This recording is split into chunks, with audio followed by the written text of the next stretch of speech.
this on-demand world is, I think, degrading our society.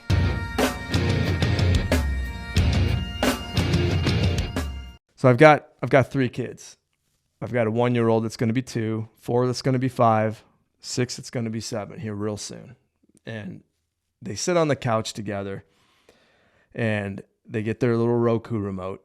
As we got Roku TV throughout the house, because I honestly think it's the most simple platform in the world. It's one remote for everything. And when you have kids, having more than one remote is not smart, because the one goes missing. I can only imagine trying to look for 3 or 2.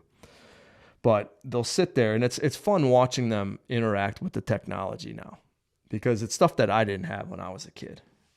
And they'll sit there, they'll talk to the remote, and they'll say Bluey or Blippy, whatever show that they want to watch. They'll press the button, they'll hold it, and they'll talk. And then on the TV, up pops the show.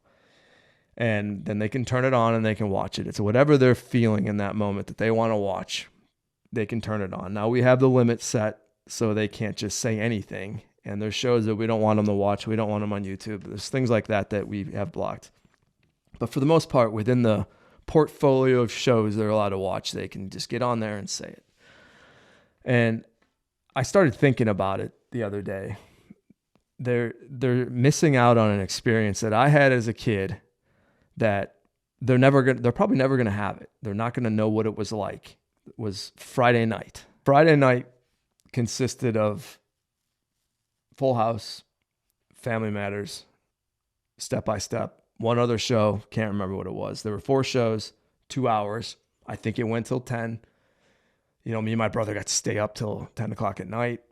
It marked the end of the week. And that whole week you sat and you looked forward to sitting up on Friday night and watching these shows, because you could not watch them at any other moment. There might have been a rerun from Friday night on Monday or Tuesday, and we didn't watch that. We had to wait till Friday night to watch the new versions of the show. It was a new version. And it wasn't like you can sit and binge watch 17 episodes in a row. You had to wait a week to watch that show. And the worst part of it that I can remember is when something didn't end completely that night, and there was the dreaded to be continued at the end of the show. And in order to know what happened, you literally had to go through the whole weekend.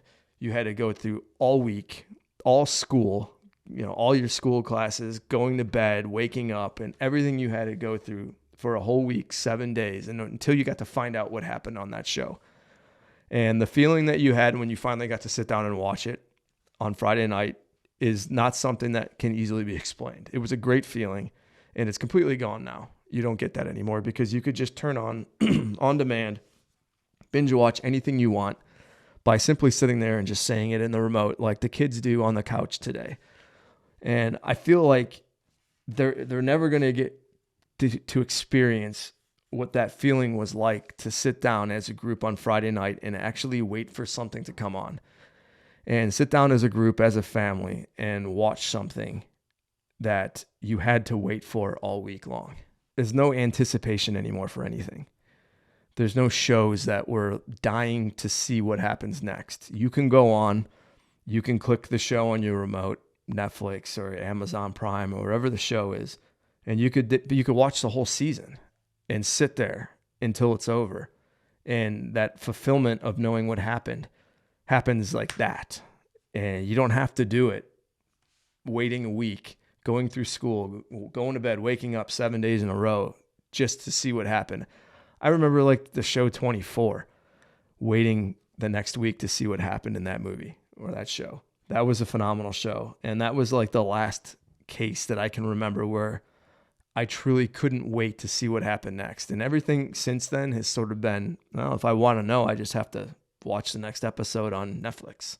And even movies today, they come out on Netflix or on Amazon Prime. They're exclusive to those platforms, and you just pay your $29.99, whatever it is, and you just watch a movie sitting on your couch. There is no getting together, finding a date that you can actually go to the movie theater, buying tickets, sitting down, watching something. That whole anticipation is gone. It can just be right there on demand on your couch for a nominal price. And I just feel bad for my kids that they're never going to experience like that true Friday night, 1989, 1992, whatever it was. They're never going to experience that feeling of waiting all week for something that you look forward to so much because they can just get it on demand at any minute now. And I think there's value to that. And it teaches you that you have to wait for things. Good things come to those who wait. And there's value in knowing that. And this on-demand world is, I think, degrading our society. There's something lacking in the world today where you can just pick up a freaking remote and talk to it and say, this is what I want to watch right now, versus waiting till Saturday morning for cartoons to come on or Friday night for TGIF. I think there's value in that, and I miss that.